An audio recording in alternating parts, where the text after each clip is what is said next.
Hey, thanks for clicking on another edition of Unreel. I'm Don Ennis, and this is the Today Show newsroom. Behind me are TVs in which we monitor video from all around the world.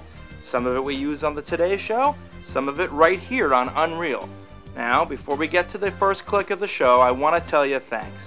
Everybody who emailed me a suggestion, that's great, keep them coming. Got a new email address, hang on for that. Now, we're going to start with Peoria, Illinois, President Bush living out every little boy's fantasy. I would suggest moving back. I'm about to crank this sucker up. But did the media listen? More on that in a moment. This is the president's tour of the Caterpillar factory in Illinois, which included a chance to drive a mastodon-sized tractor with a little help, of course. He drove it about 20 feet, and despite the admonition to get out of the way, at least one member of the press tour had to be, oh, look out, escorted to safety as the president barreled along.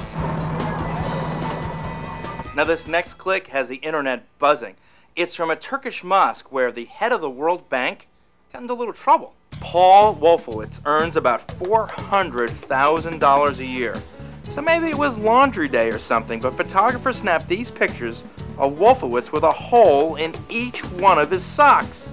He'd taken off his shoes, as is the custom when visiting a mosque, and yes, if you look closely, you'll even see a toe peeking out.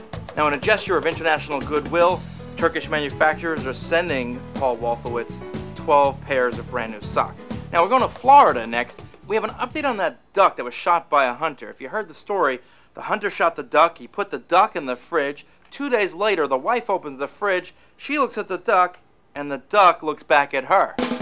But this Peking duck had another brush with death. It turns out she stopped breathing on a veterinarian's operating table. We're told 30 seconds of CPR brought her back from the brink. Perky, as she's now called, is recovering from a broken wing, and with a prayer she'll be released. Speaking of ducks, here's a new twist on how the chicken crossed the road. On duck feet. Yes, this chicken in Colombia, South America, was born with webbed feet like a duck's.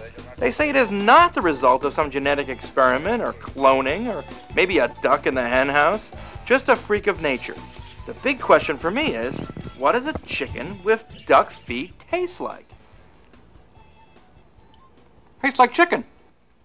And a good taste is the answer to the question of why did the elephants cross the road?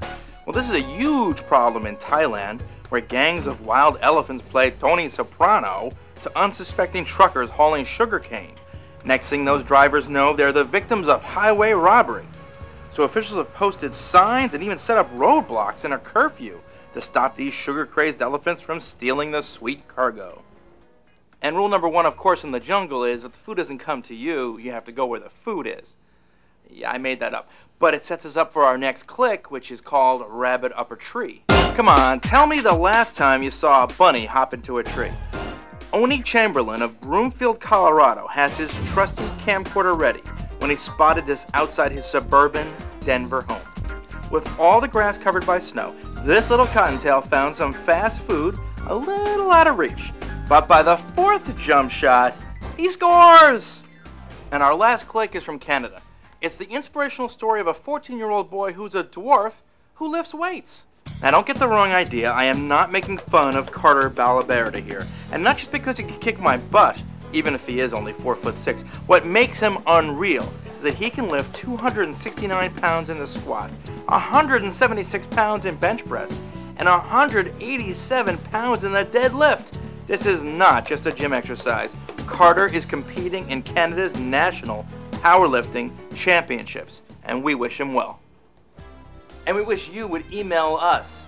The new email address is unreel@nbcuni.com, unreel@nbcuni.com, or just click on the icon on weekendtoday.msnbc.com. Until next time, thanks for clicking on Unreel. I'm Don Ennis, NBC News. Take care.